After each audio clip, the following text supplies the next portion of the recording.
Welcome to the Learning Pines YouTube. We hope this video helps. In this video, I will show how to open 2002 Toyota Sequoia trunk, easy method.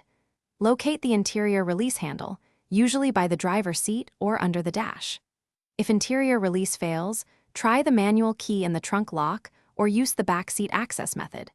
Keep a flashlight and gloves handy, and ensure the vehicle is parked and engine off for safety before proceeding with any latch checks. Use rear seat access first by folding the second row forward to reach the trunk area, then feel for the interior emergency release. If the primary handle is stiff, spray a small amount of lubricant on the latch and work it gently while someone pulls from the outside with the key. If needed, insert a slim pry tool to reach the latch, taking care not to damage upholstery or trim during the process. If you found this helpful, please subscribe and like to support more simple car guides. Quick recommendation: the new Kindle Paperwhite makes reading repair manuals and how-to guides anywhere a breeze, perfect for working in the driveway or garage. I find it handy when following steps without juggling paper manuals or greasy hands. Check the description for the link and other deals. Now let's get back to the video.